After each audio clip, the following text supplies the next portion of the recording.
प्रिय छात्रों, हिंदी शिक्षण के इस सत्र में आपका हार्दिक स्वागत है। आज हम कहानी लेखन के अंतर्गत पाठ्यक्रम की प्रथम कहानी ध्रुव यात्रा का अध्ययन करेंगे।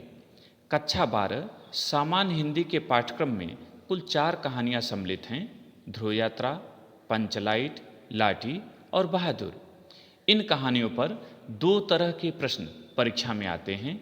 पहला सारांश लेखन और दूसरा उद्देश्य लेखन, अर्थात प्रश्न पत्र में दी गई कहानियों में से किसी एक का सारांश अथवा उद्देश्य लिखना होता है। इसके लिए पाठ्यक्रम में 80 शब्द की सीमा एवं 5 अंक निर्धारित हैं। ध्रुव यात्रा कहानी के सारांश एवं उद्देश्य की चर्चा से पहले कहानी को जानना आवश्यक है, क्योंकि बिना कहानी को जाने आप इन प्रश्नों का सरल, संक्षिप्त एवं सटीक उत्तर नहीं लिख पाएंगे। तो आइए ध्रुव यात्रा कहानी को समझें। ध्रुव यात्रा कहानी में 3 प्रमुख पात्र हैं। राजा रिपुदमन बहादुर इस कहानी के नायक हैं। उन्होंने ही उत्तरी ध्रुव की यात्रा की है और सफलता अर्जित कर संसार में धूम मचा दिया है। इस कहानी में दूसरा प्रमुख पात्र उर्मिला है, जो राजा रिपुदमन बहादुर की प्रेमिका और उनके बच्चे की माँ है। उसी की प्रेरणा से राजा रिपुदमन बहादुर ने उत्तरी ध्रुव की यात्रा की और सफलता अर्जित की है। इस कहानी के तीसरे प्रमुख पात्र आचार्य मारुति हैं, जो उर्मिला के पिता और मानसिक उपचारक आचार्य हैं। कहानी का आरंभ राजा रिपुदमन बहादुर के उत्तरी ध्रुव यात्रा की सफलता के समाचार से होता है। यूरोप के नगरों में उन्हें बधाइयाँ मिलती हैं। वहाँ से वे भारत लौटते हैं, किंतु उन्हें अपना मानसिक स्वास्थ्य ठीक प्रतीत नहीं होता। उन्हें नींद कम आती है। इसके उपचार के लिए वे विश्व प्रसिद्ध मानसिक उपचारक आचार्य मारुति की शरण में जा पहुँचते हैं। आचार्य मारुति उन्हें विवाह की सलाह देते हैं, किंतु वे इसे अस्वीकार कर देते हैं, क्योंकि उनका मानना है कि विवाह एक बंधन है, जबकि वे प्रेम की सत्ता को स्वीकार करते हैं। आचार्य मारुति उर्मिला को बुलाते हैं और उसे समझाते हैं कि उसे रिपुदमन से विवाह कर एक व्यवस्थित जीवन जीना चाहिए, किंतु उर्मिला भी विवाह से मना कर देती है और रिपुदमन को दक्षिणी ध्रुव की यात्रा पर भेजना चाहती है, क्योंकि वह सोचती है कि यदि रिपुदमन यहीं पर ठहर गए तो माना जाएगा कि प्रेम में पड़कर उनका विकास अवरुद्ध हो गया है। राजा रिपुदमन न चाहते हुए भी दक्षिणी ध्रुव पर जाने की तैयारी करते हैं। यह खबर जैसे ही अखबारों में छपती है, संसार में धूम मच जाती है।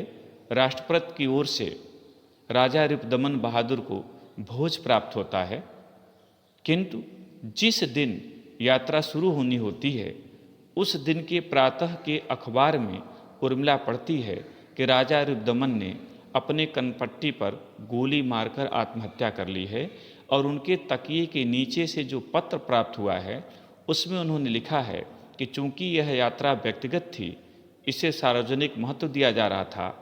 दक्षिणी ध्रुव पर जाकर भी मैं जीवित लौटना नहीं चाहता था, इसीलिए मैंने पूरे होशो हवास में अपनी जीवन यात्रा समाप्त करने का निर्णय लिया है। भगवान मेरे प्रिय के अर्थ मेरी आत्मा की रक्षा करे, अर्थात ईश्वर मुझे क्षमा करे। यहीं पर कहानी समाप्त हो जाती है। कहानी का सारांश देखें। ध्रुव यात्रा कहानी का सारांश।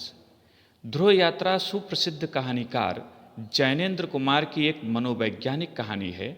इसके माध्यम से कहानीकार ने प्रेम की पराकाष्ठा का चित्रण करते हुए उसे नारी से अलग तथा उच्च स्थान प्रदान किया है। वस्तुतः इस कहानी का प्रमुख प्रतिपाद्य प्रेम की पवित्रता को आदर्शवाद की कसौटी पर कसना है। कहानी का सारांश निम्नवत है।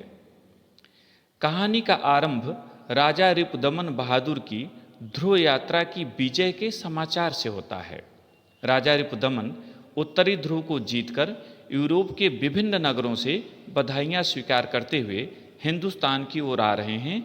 आज के अखबार में प्रमुखता से छपी इस खबर को पढ़कर उनकी प्रेयसी तथा उनके पुत्र की माँ उर्मिला अपने शिष्य को दुलारने लगी। इसके पश्चात प्रतिदिन रिपुदमन के संदेश तथा आगामी कार्यक्रमों के विषय अखबारों की सुर्खियां बनने लगे। इसी बीच उत्तरी ध्रुव यात्रा की अपार सफलता के बाद रिपुदमन बंबई होते हुए दिल्ली आ पहुंचे, किंतु वे प्रसन्न नहीं थे। उन्हें नींद कम आने की शिकायत के साथ मानसिक एकाग्रता की कमी महसूस होने लगी।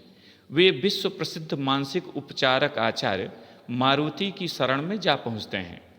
आचार्य उन्हें विवाह की सलाह देते हैं, किंतु रिपुदमन विवाह को बंधन मानकर अस्वीकार कर देते हैं, यद्यपि वे प्रेम को सत्य मानते हैं। एक दिन एक सिनेमा हॉल में रिपुदमन की भेंट उनकी प्रेमिका उर्मिला से होती है, जो बच्चे के साथ आई थी। वे बच्चे का नाम माधवेंद्र बहादुर रखते हैं। उर्मिला उन्हें स्वयं और पुत्र की जिम्मेदारियों से मुक्त करते हुए उन्हें दक्षिणी ध्रुव की यात्रा पर जाने को प्रेरित करती है। रिपुदमन उसे आचार्य मारुति की विवाह की बात बताते हैं तो उर्मिला आचार्य को ढोंगी बताते हुए विवाह की बात को सिरे से नकार देती है। जब रिपुदमन पुनः आचार्य से मिलते हैं तब उन्हें ज्ञात होता है कि उर्मिला आचार्य की पुत्री है। आचार्य के बुलावे पर उर्मिला उनसे मिलती है, किंतु आग्रह करने पर भी विवाह के प्रस्ताव को स्वीकार नहीं करती। तत्पश्चात रिपुदमन दक्षिणी ध्रुव पर जाने की तैयारी करते हैं। इस खबर से दुनिया के अखबारों में धूम मच जाती है, किंतु जिस दिन यात्रा आरंभ होनी थी उस दिन के अखबार में उर्मिला ने पढ़ा कि उन्होंने आत्महत्या कर ली है। उनके तकिए के नीचे एक पत्र मिला जिसमें उन्होंने लिखा था, ये यात्रा मेरी व्यक्तिगत थी जिसे सार्वजनिक महत्व दिया गया। दक्षिणी ध्रुव जाकर भी मैं जीवित नहीं लौटना चाहता था, अतः मैं पूरे होशो हवास से अपना काम तमाम कर रहा हूँ। भगवान मेरे प्रिय के अर्थ मेरी आत्मा की रक्षा करे। इसी के साथ कहानी समाप्त हो जाती है। दूसरा प्रश्न, ध्रुव यात्रा कहानी का उद्देश्य। इसका उत्तर इस तरह लिखें। ध्रुव यात्रा सुप्रसिद्ध कहानीकार जैनेन्द्र कुमार की एक मनोवैज्ञानिक कहानी है। इस कहानी में कहानीकार ने मानवीय संवेदना को मनोवैज्ञानिक धरातल पर दार्शनिक दृष्टिकोण से समन्वित कर एक नई परंपरा को जन्म दिया है। प्रेम की पवित्रता को आदर्शवाद की कसौटी पर कसना ही कहानी का प्रमुख प्रतिपाद्य है। ध्रुव यात्रा एक उद्देश्य प्रधान कहानी है। इस कहानी का मूल उद्देश्य प्रेम की पराकाष्ठा की विवेचना तथा वचनबद्धता के महत्व को प्रतिपादित करना है। इस कहानी में कहानीकार ने स्पष्ट किया है कि प्रेम एक पवित्र बंधन है, जबकि विवाह एक सामाजिक बंधन। जहाँ प्रेम में पवित्रता का भाव होता है, वहीं विवाह में स्वार्थता का। प्रेम की भावना व्यक्ति को लक्ष्य तक पहुँचाने में सहायक होती है और विवाह व्यक्ति को एक सीमित दायरे में बांध देता है। कहानीकार के मतानुसार वैयक्तिक सुखों की अपेक्षा सार्वभौमिक और अलौकिक उपलब्धि अधिक श्रेष्ठ है। इसी बात को लक्ष्य कर उर्मिला रिपुदमन से कहती है, हाँ, स्त्री रो रही है, प्रेमिका प्रसन्न है। स्त्री की मत सुनना, मैं भी पुरुष की नहीं सुनूंगी। दोनों जने प्रेम की सुनेंगे, प्रेम जो अपने सिवा किसी दया को, किसी कुछ को नहीं जानता। निष्कर्षतः यह कहा जा सकता है कि प्रेम को सर्वोच्च दिखाना ही कहानी का प्रमुख उद्देश्य है, जिसमें कहानीकार को पूर्ण सफलता प्राप्त हुई है।